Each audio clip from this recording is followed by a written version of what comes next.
This is lesson 142. We're still looking at the domain of functions. We're going to be able to find the domain of functions analytically. Now, when we talked about finding the domain in range, right, we said we need to project it onto the axes. And so if I had a graph and I project onto the x-axis, we're able to determine what the domain is going to be based upon that projection. So this would be negative infinity to negative 4, union negative 2 to infinity. But what happens if we get something algebraic?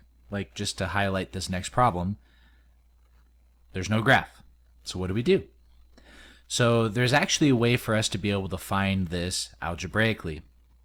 Now, there are multiple domain restrictions, but we're going to focus on these two for now.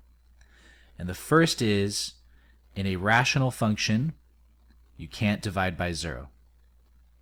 Because if you have something over 0, therefore, it's undefined. For a radical function, or an even root, square root, fourth root, sixth root, eighth root, you can't have a negative value inside the radical, otherwise you get an imaginary number, which is not a real number. So in the process in finding the domain, sometimes what helps us is either to say this is where the domain is, or we can say this is where it's not. So in this one, this is where it's not, and then this one is where the graph is. So let's look at our first example. We have the square root of 4 minus 3x. Is it rational? Am I dividing by x? Answer is no. So is it a radical? Is it an even root? The answer is yes. So I can't have a negative inside of a radical. So the way we say that you can't have a negative inside of a radical algebraically is to say whatever is inside that square root has to be greater than or equal to 0. And just think about that. Number line. 0. I can include it. Numbers that are greater than that. Those are positive numbers and 0. Negative numbers are not included. So by writing this algebraic statement, I'm isolating only the positive numbers and 0. Now you solve it. So I can add 3x to both sides. So I get 4 is greater than or equal to 3x. Divide both sides by 3. So 4/3 is going to be greater than x. So on our number line, we have 4/3, close circle. 4/3 is the greater number. So because 4/3 is the greater number, everything less than that is going to be the answer. So my answer, my domain, is going to be from negative infinity to 4/3.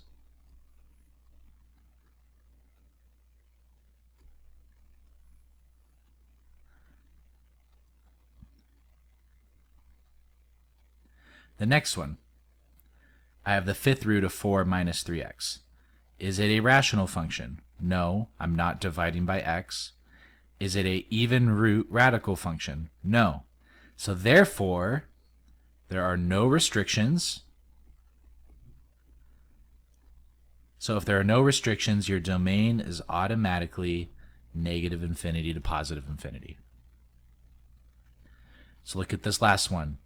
Is it a rational function? Meaning, am I dividing by x? The answer is yes. So it's a rational function. So we say whatever's in the denominator, in this case is x, it cannot equal 0.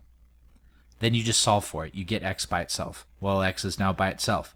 So we assume x is everything else. It just can't be 0. And so what's the domain of that? That's negative infinity to 0, union from 0 to infinity.